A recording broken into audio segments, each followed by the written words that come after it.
বাংলাদেশে প্রতিদিন ঘটে যাওয়া গুরুত্বপূর্ণ ঘটনা ও সাম্প্রতিক নানা তথ্য নিয়ে আলোচনা এবং বিশ্লেষণে TVN24 নিউজ নেটওয়ার্কের নিয়মিত আয়োজন আলোচনায় বাংলাদেশ অনুষ্ঠানে আপনাদের স্বাগত জানাচ্ছি। আমি আশফাক আহমেদ। আমাদের সাথে আজকে অতিথি হিসেবে যুক্ত আছেন ডক্টর সাব্বির আহমেদ, অধ্যাপক, রাষ্ট্রবিজ্ঞান বিভাগ, ঢাকা বিশ্ববিদ্যালয়, এবং আমাদের সাথে আরও যুক্ত হবেন ফয়সাল মাহমুদ শান্ত, যুগ্ম সদস্য সচিব, জাতীয় নাগরিক পার্টি। আপনাদের স্বাগত জানাচ্ছি আলোচনায় বাংলাদেশ অনুষ্ঠানে। আলোচনা শুরু করার আগে কয়েকটি তথ্য আমি একটু ছোট্ট করে তুলে ধরি। প্রথমে যে তথ্যটি তা হচ্ছে, প্লট বরাদ্দে জালিয়াতির অভিযোগে দুদকের করা পৃথক দুই মামলায় সাবেক প্রধানমন্ত্রী শেখ হাসিনা ও তার ছেলে সজীব ওয়াজেদ জয় সহ চার্জশিটভুক্ত 29 জনের বিরুদ্ধে গ্রেফতারি পরোয়ানা জারি করেছেন ঢাকার একটি আদালত। ঢাকা মহানগর জ্যেষ্ঠ বিশেষ জজ মোহাম্মদ জাকির হোসেন গালিব মামলার অভিযোগপত্র গ্রহণ করে গ্রেফতারি পরোয়ানা জারি করেন। গ্রেফতার সংক্রান্ত তামিল প্রতিবেদন দাখিলের জন্য আগামী 29 এপ্রিল দিন ধার্য করেন আদালত। দুদকের পাবলিক প্রসিকিউটর মাহমুদ হোসেন জাহাঙ্গীর এই বিষয়টি নিশ্চিত করেছেন। এরপর যে তথ্যটি তা হচ্ছে, জাতীয় সনদ জনগণের রাষ্ট্র সংস্কারের আকাঙ্ক্ষাকে বাস্তবায়িত করবে বলে উল্লেখ করেছেন জাতীয় ঐক্যমত্য কমিশনের সহসভাপতি অধ্যাপক আলী রিয়াজ। তিনি বলেছেন, রাজনৈতিক দলগুলোর সাথে আলোচনার সময় আমরা টেবিলের দুই প্রান্তে বসলেও আমরা দুই পক্ষ নই, আমরা এক পক্ষ। আমাদের লক্ষ্য এক। আমরা রাষ্ট্র সংস্কার একটি সুনির্দিষ্ট পথ খুঁজে বের করে একটি জাতীয় সনদ তৈরি করতে সকলকে নিয়ে চেষ্টা করছি। এরপর যে তথ্যটি তা হচ্ছে, বাণিজ্য এবং বস্ত্র ও পাট মন্ত্রণালয়ের উপদেষ্টার দায়িত্বে থাকা শেখ বশির উদ্দিনকে বেসামরিক বিমান পরিবহন ও পর্যটন মন্ত্রণালয়ের উপদেষ্টার দায়িত্ব দেওয়া হয়েছে। অন্তর্বর্তী সরকারের প্রধান উপদেষ্টা অধ্যাপক ডক্টর মোহাম্মদ ইউনূস এই দায়িত্ব বন্টন করেন। মন্ত্রিপরিষদ বিভাগের প্রজ্ঞাপনে তথ্য জানানো হয়, বেসামরিক বিমান পরিবহন ও পর্যটন মন্ত্রণালয়ের উপদেষ্টার দায়িত্বে এতদিন প্রধান উপদেষ্টার হাতে ছিল। নতুন সিদ্ধান্তের পর এখন প্রধান উপদেষ্টার হাতে মন্ত্রিপরিষদ বিভাগ, প্রতিরক্ষা মন্ত্রণালয়, সশস্ত্র বাহিনী বিভাগ, জনপ্রশাসন এবং ডাক টেলিযোগাযোগ তথ্য প্রযুক্তি মন্ত্রণালয়ের দায়িত্ব রাখা হয়েছে। বর্তমানে প্রধান উপদেষ্টা সহ অন্তর্বর্তী সরকারের সদস্য সংখ্যা 23 জন। ডক্টর সাব্বির আহমেদ, অনুষ্ঠানের শুরুতে আমি আপনার কাছে আসি। যেমনটি বলছিলাম, আমরা যেটি জানি যে আপনি নিশ্চয়ই দেখেছেন যে সয়াবিন তেলের দাম প্রতি লিটারে 14 টাকা বাড়ানো হয়েছে। ফলে এখন থেকে প্রতি লিটার বোতলজাত সয়াবিন তেল 189 টাকায় বিক্রি হবে। বাণিজ্য উপদেষ্টা শেখ বশির উদ্দিন বলেছেন, সরকারের ভর্তুকি কমিয়ে রাজস্ব আদায় বৃদ্ধি এবং আন্তর্জাতিক বাজারে দামের সাপেক্ষে দেশের বাজারে সয়াবিন তেলের দাম বাড়ানো হয়েছে। বাজারে সরবরাহ প্রতিযোগিতা বৃদ্ধির মাধ্যমে অদূর ভবিষ্যতে দাম কমিয়ে আনা সম্ভব হবে। এই বিষয়ে আপনি কি বলবেন ডক্টর সাব্বির আহমেদ, এই যে তেলের দাম বৃদ্ধির বিষয়টি?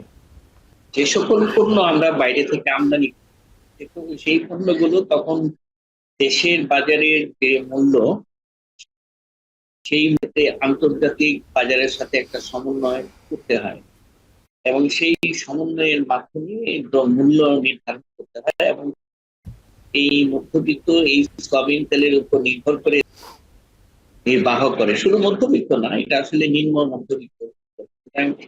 এই মধ্যবিত্ত বা নিম্নবিত্ত প্রতি লিটারে যদি 14 টাকার দাম যদি বৃদ্ধি করা হয়ে থাকে, তাহলে তো এটা অবশ্যই মধ্যবিত্তের উপরে একটা বড় ধরনের চাপ পড়বে বলে আমি মনে করি।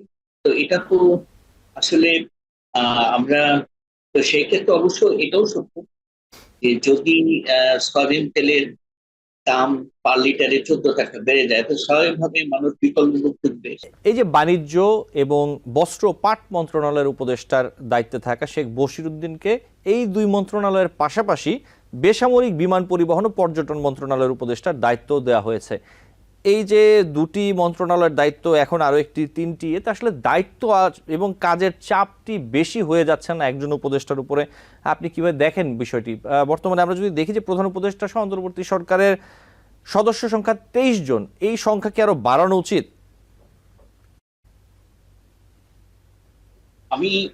আমি মনে করি যে বস্ত্র এবং পাটের সাথে ওনাকে একদম কমপ্লিটলি অপোজিট আরেকটা মন্ত্রণালয়ের দায়িত্ব দিয়ে আমার মনে হয় যে এক ধরনের চাপ ওনার উপর তৈরি করা হয়েছে, যার ফলে আমার মনে হয় যে উনি এই কোনো একটা কাজ ওনার পক্ষে নিখুঁত ভাবে করা সম্ভব হবে।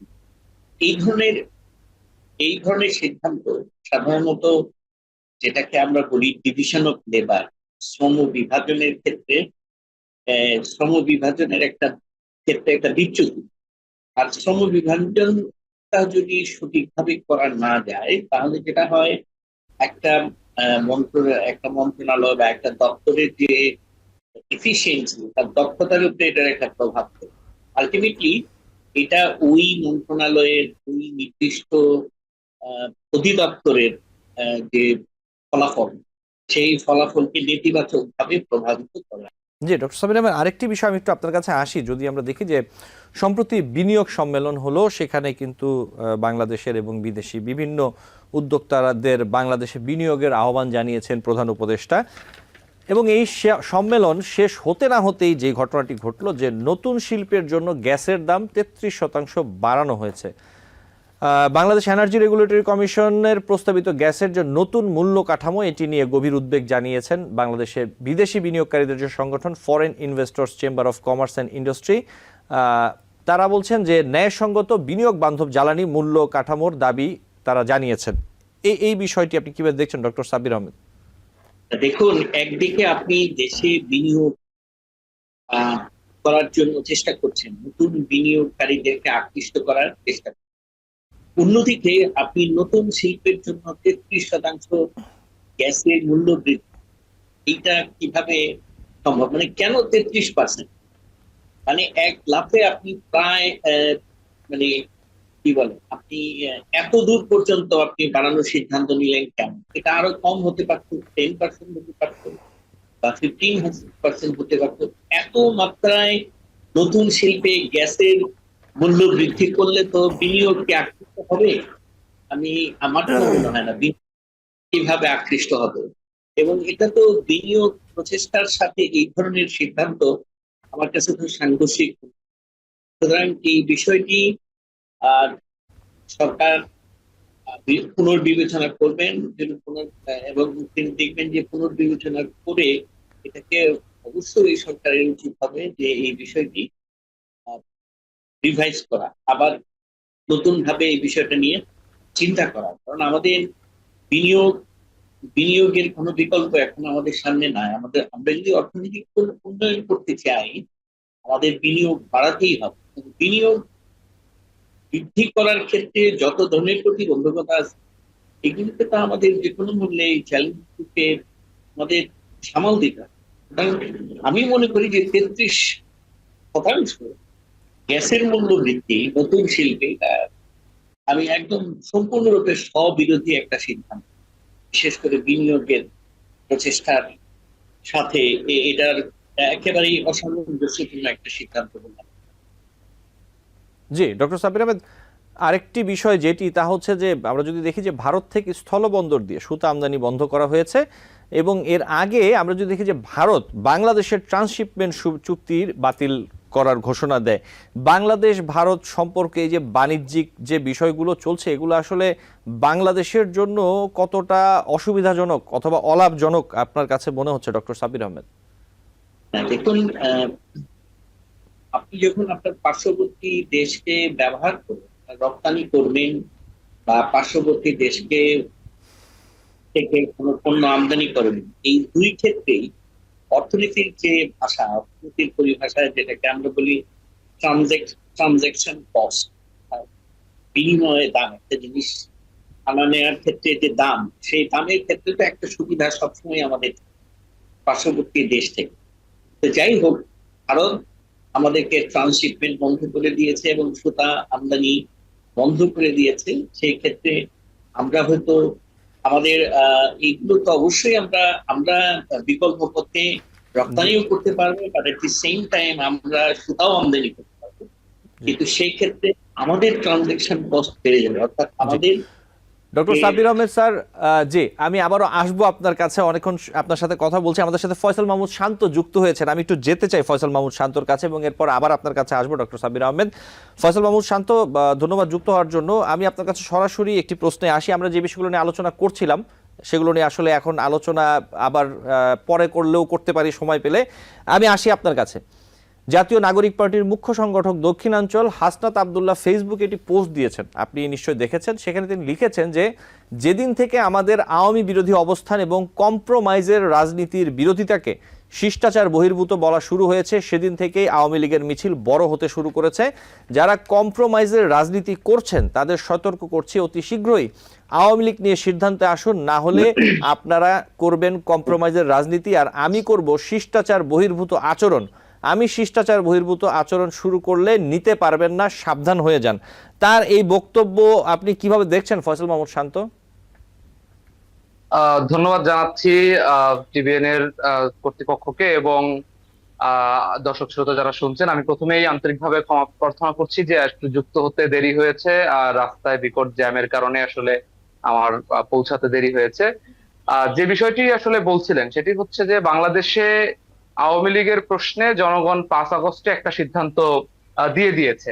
সেই সিদ্ধান্তটা আমরা দেখেছি যে আসলে আওয়ামী লীগকে এই দেশের জনগণ ঘৃণাভরে প্রত্যাখ্যান করেছে, কিন্তু আমরা দেখেছি যে বিভিন্ন মহলে নামে বেনামে আওয়ামী লীগকে পুনর্বাসন করার যে প্রক্রিয়া, সেই প্রক্রিয়াটি শুরু হয়েছে। এবং সেই জায়গা থেকে হচ্ছে আমাদের সবসময় শুরু থেকেই আওয়ামী লীগের যে পুনর্বাসন বিচারিক একটি প্রক্রিয়ার ব্যতিরেকে তাকে পুনর্বাসন এবং আওয়ামী লীগকে দল হিসেবে বিচার করে যে আমরা তার শাস্তি দাবি করছি, সেই জায়গায় অনেক সুশীল সমাজ থেকে শুরু করে অনেক রাজনৈতিক ব্যক্তিরাও সে জায়গায় আসলে সুশীলতা কিংবা শিথিলতা দেখিয়েছে। হাসান আব্দুল্লাহর কথাটি আমার কাছে সেভাবেই মনে হয় যে আমরা দেখেছি যে গত 2 দিন যাবৎ আওয়ামী লীগের বিভিন্ন জায়গায় ছোট ছোট মিছিল হয়েছে। আমরা মনে করি যে অন্তর্বর্তীকালীন সরকারের যেই বৈধতার ভিত্তি সেটি হচ্ছে আওয়ামী লীগের পতন এবং 24-এর গণঅভ্যুত্থান। সেই বৈধতার ভিত্তিকেই যদি তারা আসলে গুরুত্ব না দেন, এবং আমরা দেখেছি যে যখন হাসান আব্দুল্লাহর আগেও একটি স্ট্যাটাস দিয়েছিল আওয়ামী লীগের বিষয়ে, তখন তার এই লেখার প্রেক্ষিতে বাংলাদেশের রাজনৈতিক দলগুলো বিশেষ করে বিএনপি জামাতের শীর্ষ নেতারাও বলেছেন যে তারাও আসলে আওয়ামী লীগের ফেরত আনার বিষয়ে কোনো ধরনের কম্প্রোমাইজ করতে চান না বা করবেন না। তারপরেও যেই বিষয়টিতে আসলে আমরা যদি জামাতের ওই অফিসিয়াল বক্তব্যকে ধরি, বিএনপির অফিসিয়াল বক্তব্যকে ধরি, তাহলে কিন্তু এবং আমাদের যে নাগরিক পার্টির অবস্থা এবং অন্যান্য ছোট দলগুলোর সাথেও কথা হয়েছে, তারাও বিবৃতি দিয়েছে, গণ অধিকার থেকে শুরু করে এবি পার্টি সবাই আওয়ামী লীগের বিচারিক প্রক্রিয়া এবং দল হিসাবে তার নিবন্ধন বাতিল এবং 3টি অবৈধ নির্বাচন করার প্রেক্ষিতে যে তার যে জায়গাটি, সে জায়গায় একমত হয়েছেন। তারপরেও সরকার কেন কিসের অপেক্ষায় আওয়ামী লীগের বিষয়ে সিদ্ধান্ত গ্রহণ করছেন না? আবার বিভিন্ন ধরনের রাজনৈতিক দল মনে করছেন যে আওয়ামী লীগকে সুবিধা দিলে তাদের রাজনৈতিক লাভবান হতে পারে। তারা আসলে কেন এই বিষয়গুলো করছেন আমরা সেটি মনে করি না। এবং শিষ্টাচার বহির্ভূত আচরণের কথাটি যেখানে এসেছে সেটি হচ্ছে যে আওয়ামী লীগের বিষয়ে যে এই প্রসঙ্গে তিনি যদি মাঠে নামেন কিংবা এই যে শিথিলতাকে যদি রুখে দেওয়ার দিকে, আমার কাছে যেটি মনে হচ্ছে আমাদের সাংগঠনিক ফোরামে কিংবা ব্যক্তিগতভাবে আপনাদের সাথে এখন পর্যন্ত এই বিষয়ে কথা হয়নি, কিন্তু আমি তার স্ট্যাটাসটি পড়ে এবং আপনাদের আলোচনার প্রেক্ষিতে আমার কাছে মনে হয়েছে যে আওয়ামী লীগের বিষয়ে জাতীয় নাগরিক পার্টি এবং দেশবাসীর যে আসলে কোনো ধরনের কম্প্রোমাইজ করার সুযোগ নেই, তিনি সেই বিষয়টি অবতারণা করেছেন। এবং সে বিষয়ের সাথে আমি একেবারেই একমত যে আওয়ামী লীগের বিচার প্রক্রিয়া ব্যতিরেকে আমাদের আসলে কোনো বিকল্প নেই। জি, এই জায়গায় ফয়সাল মাহমুদ শান্ত, আমি আরেকটি একই বিষয় আসলে একটু তুলে ধরি। এনডিএম এর যে চেয়ারম্যান, জাতীয়তাবাদী গণতান্ত্রিক আন্দোলন এনডিএম এর চেয়ারম্যান ববি হাজ্জাজ, তিনি বলেছেন যে ছাত্র জনতার গণঅভ্যুত্থানের মাধ্যমে গঠিত এই সরকারের দায়িত্ব ছিল টেকসই ভবিষ্যৎ বিনির্মাণের জন্য ফ্যাসিবাদী সংগঠন হিসেবে আওয়ামী লীগের বিচার করা, কারণ আওয়ামী লীগকে নিষিদ্ধ করাই সর্বপ্রথম সংস্কার। আপনি যেমনটি বলছিলেন এবং ববি হাজ্জাজ যেমনটি বলেছেন, এই ক্ষেত্রে সরকার তো বলছে যে তারা আওয়ামী লীগ নিষিদ্ধের তাদের কোনো পরিকল্পনা নাই অথবা এই ধরনের বিষয় নেই, এবং যে বিচার প্রক্রিয়া চলছে তা কেমন চলছে, কিভাবে কেমন দেখছেন ফয়সাল মাহমুদ শান্ত?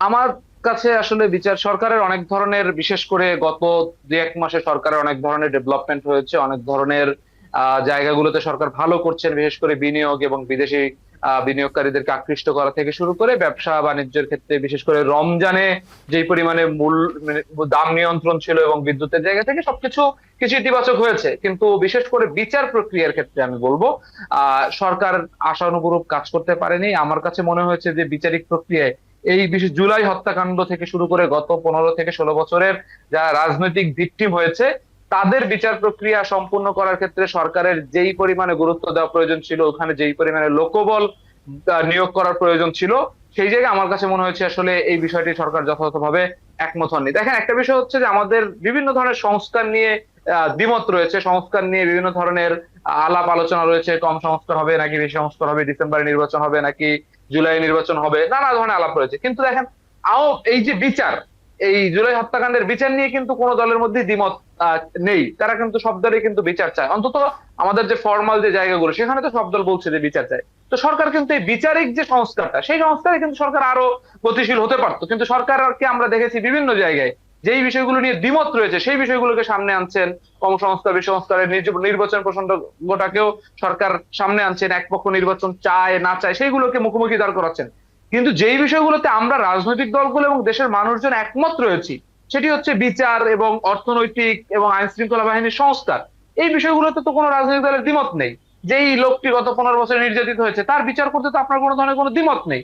আমরা দেখেছি যে বিএনপির ক্ষেত্রে কি হয়েছে, বিএনপি কিন্তু বাংলাদেশের প্রায় তাদের শীর্ষ নেতাদের অনেক মামলা, তারেক রহমানের সমস্ত মামলা থেকে তিনি খালাস পেয়েছেন। তার মানে এই তারা কিন্তু তাদের জায়গাটা আদায় করে নিয়েছেন। তার সরকারের নিজস্ব দায়িত্ব ছিল কিন্তু যে এই রাজনৈতিক মামলাগুলো থেকে পুরনো আসামিদেরকে খালাস করা যেমন একটা দায়িত্ব ছিল, জুলাই হত্যাকাণ্ডে যারা অপরাধী তাদেরকে ধরা এবং তাদের বিচারিক প্রক্রিয়াটাও এই দ্রুতগতিতে সম্পন্ন করাটা আমার কাছে মনে হয় যে সরকারের নিজ উদ্যোগে দায়িত্ব ছিল। সরকার যদি বসে থাকে রাজনৈতিক দলগুলো কোন বিষয়ে চাপ দিবেন আমরা সেই বিষয় করব, তাহলে কিন্তু আসলে সরকার এটা স্পিডের সঙ্গে যায় না। সরকার যেমন অর্থনৈতিক ডেভেলপমেন্টের জন্য এই দেশের একটি অর্থনৈতিক হাব তৈরি করার জন্য যেভাবে নিজ উদ্যোগে কাজ করছেন, কিন্তু রাজনৈতিক দলের চাপ দেওয়ার প্রয়োজন হয়নি। সেরকম ভাবে জুলাই হত্যাকাণ্ড কিংবা এই গণহত্যার বিচার এবং একই সাথে এই জুলাইয়ের যে দায়িত্বগুলো রয়েছে সেইগুলোর ক্ষেত্রে আরো গুরুত্ব দিয়ে দেখা দরকার বলে মনে করি, এবং সে জায়গায় সরকার আশানুরূপ কাজ করতে পারেনি বলে আমাদের জায়গা থেকে অবজারভেশন। জি, ফয়সাল মোহাম্মদ শান্ত, আপনি যে কথাগুলো বলছিলেন আমি সেখানে একটু যোগ করি এবং এই বিষয়টি আমরা আলোচনা করছিলাম। ডক্টর সাব্বির আহমেদ বলছিলেন, আপনি নিশ্চয়ই দেখে থাকবেন সয়াবিন তেলের দাম প্রতি লিটারে 14 টাকা বাড়ানো হয়েছে। বাণিজ্য উপদেষ্টা বলেছেন সরকারের ভর্তুকি কমিয়ে রাজস্ব আদায় বৃদ্ধি এবং আন্তর্জাতিক বাজারের দামের সাপেক্ষে দেশের বাজারে, বাংলাদেশের বাজারে সয়াবিন তেলের দাম বাড়ানো হয়েছে। অদূর ভবিষ্যতে এটি আবার কমিয়ে আনা সম্ভব হবে। চাল নিয়েও একটি কথা রয়েছে, বলেছেন যে 2 সপ্তাহের মধ্যে বাজারে চালের দাম, বোরো ধান চলে আসবে, আশা করি নতুন চালের দাম কমে যাবে, এমনটা তিনি বলেছেন বাণিজ্য উপদেষ্টা। আরেকটি বিষয়, আপনি যে বিনিয়োগের কথা বলছিলেন সেইখানে যে বিষয়টি, যে এই যে বিনিয়োগ সম্মেলন হলো, দেশি বিদেশি উদ্যোক্তারা আসলেন, প্রধান উপদেষ্টা তাদের বিনিয়োগের আহ্বান জানালেন এবং এর পরপরই যে ঘটনাটি ঘটলো যে নতুন শিল্পের জন্য গ্যাসের দাম 33% বাড়ানো হলো এবং এই প্রস্তাবিত গ্যাসের নতুন মূল্য কাঠামো নিয়ে কিন্তু গভীর উদ্বেগ জানিয়েছে বাংলাদেশের যে বিদেশি বিনিয়োগকারীদের সংগঠন foreign investors chamber of commerce and industry. যে কি বলবেন এই বিষয়ে? এই বিষয়ে দেখেন, আমি দুইটা বিষয় বলবো। একটা হচ্ছে যে আমি প্রফেসর সাব্বির আহমেদ স্যারের কথা শুনছিলাম, আমি তার সাথে অনেকাংশে একমত যে আপনি একটা বিনিয়োগ করার জন্য সারা পৃথিবীর মানুষকে আকৃষ্ট করার চেষ্টা করছেন, বিশেষ করে ব্যবসা প্রতিষ্ঠানগুলোকে এবং বিনিয়োগকারীদেরকে। আপনি সেই বিনিয়োগ শুরু হওয়ার পূর্বেই যদি আবার এক ধরনের নেগেটিভ ইমপ্রেশন তৈরি করেন আপনার বাজার এবং আপনার এক্সিস্টেন্সিয়াল কন্ডিশন গুলোর ব্যাপারে, তাহলে কিন্তু বিনিয়োগকারীরা সেখান থেকে পিছপা হবে এবং আপনার মার্কেট সাস্টেইনেবিলিটির ক্ষেত্রে কিন্তু বিনিয়োগকারীরা এক ধরনের সংশয় প্রকাশ করবে যে এটা মানে আপনার তো তাহলে এই যে কাঁচামাল কিংবা যে গ্যাস বা আপনার প্রয়োজনীয় বাজারের কিন্তু জিনিসগুলোর ক্ষেত্রে আপনি স্টেবল না। তো সেক্ষেত্রে এটা কিন্তু একটা বড় ধরনের নেগেটিভ ইম্প্যাক্ট করবে। দ্বিতীয় কথা হচ্ছে যে আমরা দেখেছি যে স্বৈরাচারী সময়গুলোতে আপনি একটা সিদ্ধান্ত নিচ্ছেন, জনগণকে কোনো ধরনের কোনো ব্যাখ্যা দিচ্ছেন না। কোনো কিছুর দাম বেড়ে গেলে আপনি বলতেন যে পেঁয়াজ ছাড়া হচ্ছে তরকারি রান্না করতে কিংবা কাঁঠাল দিয়ে হচ্ছে পেঁয়াজ বেগুনি খেতে। কিন্তু আমরা কি চাই? জবাবদিহিতামূলক রাষ্ট্রের কাছে এই যে 33% গ্যাসের দাম বাড়ার কথা বলা হচ্ছে, 33% এই মাত্রা কিন্তু অনেক, মানে 1/3 দাম বাড়বে। সেটি কেন? এর যৌক্তিকতা কি? পূর্বের মার্কেটের তুলনায় 33% না বাড়লে সরকার কোন কোন জায়গায় বিপদে পড়তে পারে, এই ব্যাখ্যাটা কিন্তু পূর্ণাঙ্গ ব্যাখ্যা কিন্তু জনগণ জানার দাবি রাখে এবং এই ব্যবসায়ীরা, নতুন যারা ব্যবসা করবেন, বিনিয়োগ করবেন, তারাও এটা জানার অধিকার রাখেন। তাহলে কিন্তু আমরা বলতে পারতাম, যেমন তিনি চালের ক্ষেত্রে একটা ব্যাখ্যা দিয়েছেন যে আসলে চালে একটা সিজনের শেষের দিকে নতুন চাল আসবে, এই 1-2 মাস হয়তো পিরিয়ডটা একটু বেশি হতে পারে, সেজন্য বাণিজ্য মন্ত্রীর কথাটা কিন্তু আমার কাছে যৌক্তিক মনে হয়েছে। কিন্তু গ্যাসের ক্ষেত্রে কিন্তু এই ধরনের কোনো ব্যাখ্যা আমি সরকার থেকে পাইনি, যে জায়গা থেকে আমরা মনে করি এটি বিনিয়োগকারীদের আকৃষ্ট করার জন্য, বাজার স্থিতিশীল রাখার জন্য এটি একটি নেতিবাচক ভূমিকা রাখবে বলে আমরা মনে করি। জি, এবং আরেকটি বিষয় আপনার কাছে একটু আসি, এরপরে আমি ডক্টর সাব্বির আহমেদ আপনার কাছে আসবো। আপনাদের জাতীয় নাগরিক পার্টির আহ্বায়ক নাহিদ ইসলাম তিনি বলেছেন যে দ্রুত সময়ের মধ্যে আমরা বিচার ও সংস্কার কার্যক্রম বাস্তবে দেখতে চাই। নাহিদ বলেন, নাগরিক পার্টি বর্তমানে বিচার, কাঠামোগত সংস্কার ও গণপরিষদ নির্বাচনের বিষয়কে রাজনৈতিক এজেন্ডার কেন্দ্রবিন্দু হিসেবে গ্রহণ করেছে। গণপরিষদ নির্বাচনের কথা আমরা এখানে পাচ্ছি, বিচার সংস্কার সেটাও আছে, কিন্তু জাতীয় নির্বাচনটি কি আসলে আপনাদের এজেন্ডার কেন্দ্রবিন্দুতে নেই? ফয়সাল মাহমুদ শান্ত। না, আমরা মনে করি যে আসলে জুলাইয়ে একটা রেজিম চেঞ্জ হয়নি। জুলাইয়ের যে ঘটনাটি, সেই ঘটনাটির মধ্যে আমাদের বর্তমান যে বিদ্যমান রাজনৈতিক দলগুলো, সেই দলগুলোর অস্তিত্বের সাথে এই জুলাইয়ের রক্তর আসলে একটা সম্পর্ক রয়েছে। তো আমরা মনে করি যে বর্তমান জাতীয় নাগরিক পার্টির মানে জন্মই হতো না যদি আসলে জুলাইয়ের এই ছাত্র জনতার অভ্যুত্থান সফল না হতো। বিএনপির বর্তমান রাজনৈতিক যে তার কার্যক্রম, সেই কার্যক্রমের 1% সম্ভব হতো না যদি জুলাইয়ের রক্ত তৈরি না হতো। জামাতের যে তাদের মুক্তি এবং তাদের যে দলীয় যে কার্যক্রম, এই কোনোটাই সম্ভব হতো না। তো আমরা মনে করি ফ্যাসিবাদ বিরোধী প্রত্যেকটা রাজনৈতিক দলের বর্তমান সময়ের প্রাথমিক ভিত্তি হচ্ছে 24-এর গণ অভ্যুত্থান, ছাত্র জনতার গণ অভ্যুত্থান। তো এটার দায় আমাদেরকে আগে মোচন করতে হবে। এটা বলছি না, হাদিস কিন্তু স্পষ্ট করে বলছেন যে এই বিচার এবং সংস্কারের নামে এটাকে লেন্দি করা যাবে না। দ্রুত সময়ের মধ্যে আমরা এটার বাস্তবায়ন এবং কার্যক্রমটা দেখতে চাই। তার মানে আমাদের প্রথমত হচ্ছে এটা দ্রুত সময়ের মধ্যে বাস্তবায়ন আমরা দেখছি, এবং এই দায়টা আমাদের পালন করতে হবে। এটা আমাদের প্রথম রাজনৈতিক কেন্দ্র। দ্বিতীয় জায়গা হচ্ছে যে এই ফ্যাসিবাদী সংবিধান, আপনি দেখেন এখন তো বিএনপি খালেদা জিয়ার থেকেও বড় বিএনপি হয়ে গিয়েছে বিএনপির বর্তমান নেতা কর্মীরা। খালেদা জিয়া নিজে বলেছেন, বেগম জিয়া, যে যখন আমরা ক্ষমতায় আসবো তখন এই সংবিধান ছুঁড়ে ফেলে দিব। তার মানে এই সংবিধানটা একটা সাংবিধানিক ফাঁসিবাদ এবং সাংবিধানিক একটা স্বৈরতন্ত্র তৈরি হয়েছিল। সেই স্বৈরতন্ত্রটাকে মুছে ফেলার জন্য আমরা মনে করছি একটা গণপরিষদ দরকার। সেই গণপরিষদটা যদি মনে হয় যে একটা জাতীয় নির্বাচন এবং গণপরিষদ এটি একটা মানে জটিল প্রক্রিয়া হতে পারে, দুইটা নির্বাচন এরা রাষ্ট্রের জন্য অনেক বেশি ব্যয়বহুল এবং অনেক কঠিন হতে পারে, আমরা মনে করছি যে গণপরিষদ কাম সংসদ নির্বাচনও হতে পারে। অর্থাৎ আমাদের সংবিধান বিষয়ে এই সংসদ সদস্যদের একটা এক্সক্লুসিভ সিদ্ধান্ত গ্রহণ করা বিষয়টা আমরা খুব জরুরি মনে করছি। এবং যেই সংস্কারটুকু করলে আপনি একটা সঠিক নির্বাচন করতে পারবেন, যেই সংস্কারটুকু করলে ব্যালট বাক্সটা ওই ভোট কেন্দ্রে দুর্বৃত্তর আগুন দিবে না, কিংবা হচ্ছে ওখানে জোর করে ম্যানিপুলেট করবে না, কিংবা যেই সংস্কারটুকু করলে বিচারকরা আপনার কথায় আসলে প্রভাবিত হবে না, অতটুকু সংস্কার আসলে আমাদের আগে প্রয়োজন। তারপরে না হয় আমি নির্বাচনে যাব। আপনি নির্বাচন এখন দিলেন, অনেক সুষ্ঠু নির্বাচন দিলেন, নির্বাচন কমিশন একবার ফেরেস্তা বসাই দিলেন, কিন্তু এলাকার পুলিশ প্রশাসন ক্যাপাবল না। একে এলাকায় আপনার মাস্তান অস্ত্র ঢুকছে, সেগুলো আপনি নিয়ন্ত্রণ করতে পারলেন না। আপনি তো নির্বাচন করে আসলে সুষ্ঠু নির্বাচন হলো ঠিকই, কিন্তু ফল ঘোষণা হলো মাসেল পাওয়ারের পক্ষে। তো এই জন্য আমাদের এই সংস্কারের আগে নির্বাচনে যাওয়াটাও নির্বাচন বিরোধী একটা আলাপ। কারণ হচ্ছে সেই নির্বাচন দিয়ে আপনি আসলে জনগণের প্রতিফলনটা করতে পারবেন না। এই জন্য আমরা তিনটা বিষয়কে আমরা রাজনৈতিক কেন্দ্রবিন্দু রাখছি। এই তিনটা বিষয়ের আলটিমেট ফলাফলটাই তৈরি হবে একটি সুন্দর এবং একটি সুষ্ঠু একটি জাতীয় নির্বাচন। সেটি না হলে আসলে বাংলাদেশের প্রত্যেকটা গণতান্ত্রিক রাজনৈতিক দল ক্ষতিগ্রস্ত হবে। জি, আপনাকে ধন্যবাদ। ডক্টর সাব্বির আহমেদ, আপনার কাছে একই বিষয় নিয়ে আসি। এই যে যেমনটা হাসনাত আবদুল্লাহর প্রসঙ্গে তার যে ফেসবুক স্ট্যাটাস, সেই কথাটি আমি তুলে ধরেছিলাম, আপনি নিশ্চয়ই শুনতে পেরেছেন। এবং একই সাথে এনডিএম এর ববি হাজ্জাজ তিনি যে কথাটি বলেছেন আওয়ামী লীগ সম্পর্কে, এই বিষয়টি আপনি কিভাবে দেখছেন? আমি আমি মিস্টার শান্তের কথা মনোযোগ দিয়ে শুনছিলাম। আমি তার ওভারঅল যে বক্তব্য, সেই বক্তব্যের সাথে আমি দ্বিমত করি না। আমার যেটা জানার ইচ্ছে সেটা হলো এই যে ধরুন আমরা আমরা যে ট্রানজিশনের মধ্যে দিয়ে যাচ্ছি, আমরা ফ্যাসিবাদের একটা লেগেসি থেকে গণতন্ত্রায়নের পথে আমরা যেতে যাচ্ছি। এই যাত্রা পথে আমাদের যেতে হয়, তাহলে আমাদেরকে অবশ্যই নির্বাচনের মাধ্যমেই সেদিকে যেতে হবে। আর এটাও সত্য যে জুলাই আন্দোলনের যে স্পিরিট, যে আন্দোলনে বহু ছাত্র জনতা তাদের প্রাণ দিয়েছে, সেই রক্তের একটা সেই রক্তের যে দাবি, সেই দাবি অনুযায়ী তো অবশ্যই আপনার সংস্কার করতে হবে, এবং যারা এটার সাথে এই অপরাধের সাথে জড়িত তাদের বিচারিক প্রক্রিয়া সম্পন্ন করতে হবে এবং তাদেরকে শাস্তি দিতে হবে। তাহলেই এই গণতান্ত্রিক প্রক্রিয়া যাত্রার শুরুটা আমাদের সকলের জন্যই গ্রহণযোগ্য হবে। আমি এটার সাথে একমত, রাইট। কিন্তু আমি একটা জিনিস পরিষ্কার হতে চাই, সেটা হলো যে আসলে মানে আমি কিন্তু মনে করি, আমার ব্যক্তিগত, এটা আমার সম্পূর্ণ ব্যক্তিগত মত, যে আমরা যদি সামনে নির্বাচন করতে চাই, একটা গ্রহণযোগ্য নির্বাচন করতে চাই, তাহলে অবশ্যই আওয়ামী লীগের বিষয়ে একটা বড় সিদ্ধান্তে আমাদের আসতে হবে। আমি মনে করি যে এই সিদ্ধান্তে আসতে হবে যে এই দলটিকে কি আপনি নির্বাচনে অংশ নিতে দেবেন, প্রথম কথা হলো, না দেবেন না। এই সিদ্ধান্ত ছাড়া যদি আপনি নির্বাচনে যান, তাহলে আপনার এই নির্বাচন প্রশ্নবিদ্ধ করার অনেক সুযোগ থাকবে এবং এটাকে নানানভাবে প্রোপাগান্ডা করা হবে এটা নিয়ে। এটা একটা বিষয়, এটাই আমার মৌলিক বক্তব্য। এবং আমি যেটা বলতে চাই যে হ্যাঁ, আমি একটা জিনিস পরিষ্কার হইনি বহুদিন যাবতই অনেকের কাছ থেকে আমি যেটা শুনি যে আওয়ামী লীগের বিচার করতে হবে। আপনি কি আমাকে আমি একটা বিষয় পরিষ্কার হতে চাই যে আমরা কি আসলে শেখ হাসিনার বিচার চাই নেতা হিসেবে, নাকি তার নেতৃত্বের বিচার চাই, নাকি পুরো দলটার বিচার চাই?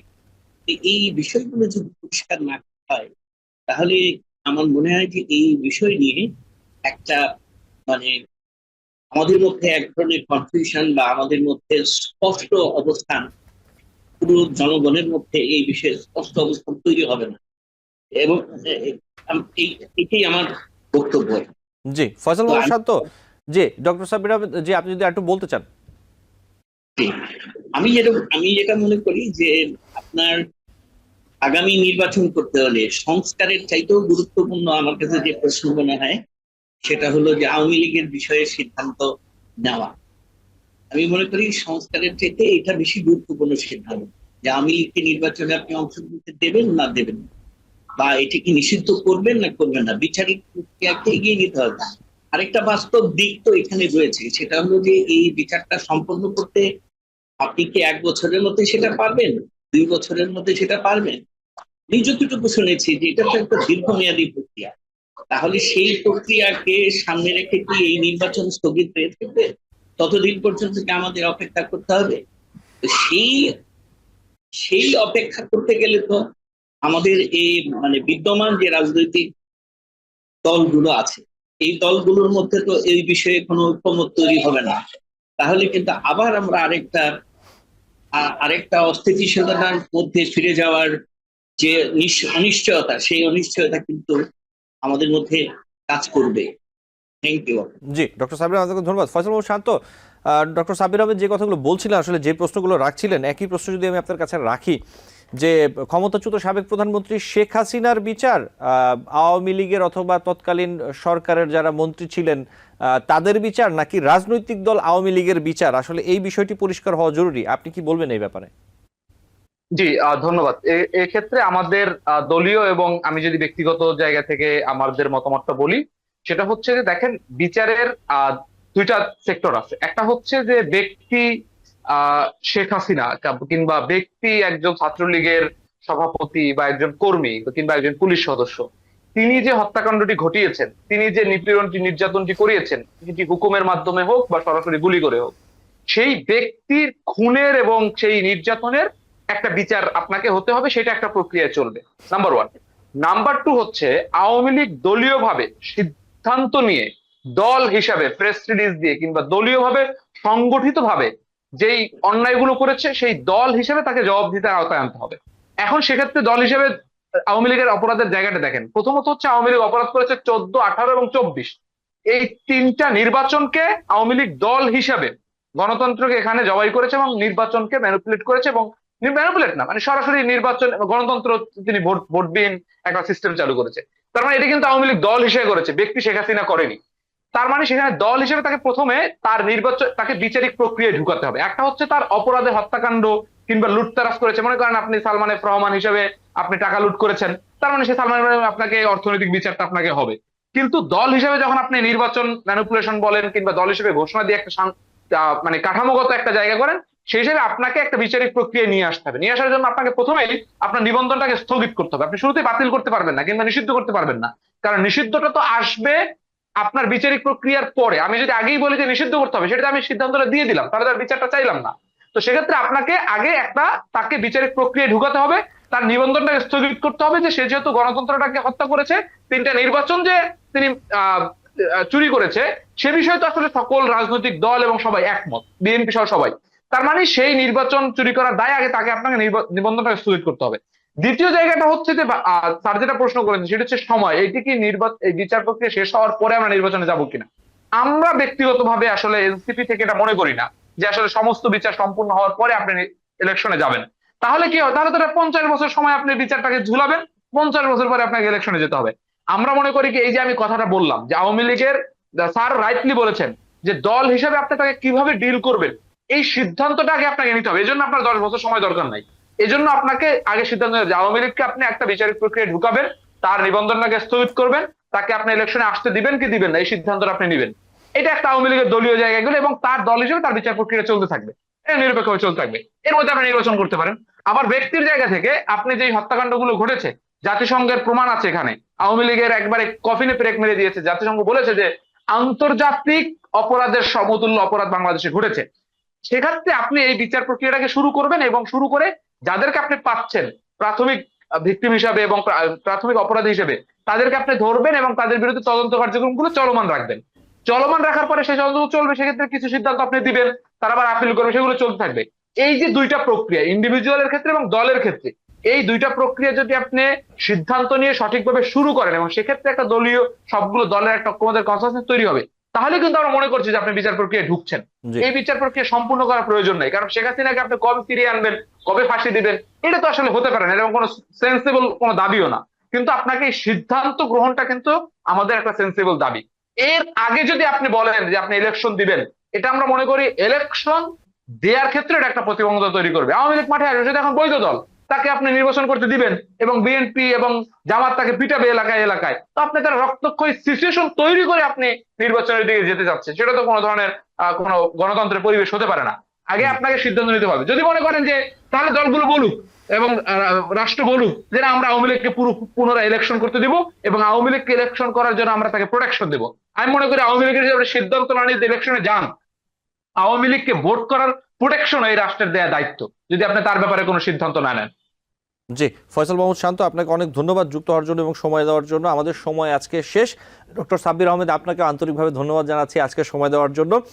দুজনই ভালো থাকবেন। নিশ্চয়ই আপনাদের সাথে অন্য কোনো দিন আবারও কথা হবে। আমাদের দর্শক আপনাদের মূল্যবান মতামত শুনতে পারবেন। ভালো থাকবেন।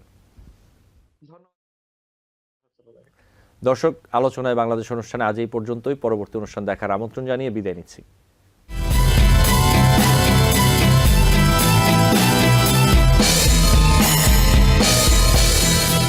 TBN 24 টেলিভিশন দেখতে আজই কল করুন 7187776556। লগ ইন করুন www.totalcablebd.com। নিউ ইয়র্ক থেকে সম্প্রচারিত TBN 24 টেলিভিশন বিশ্বজুড়ে বাঙালির কণ্ঠস্বর।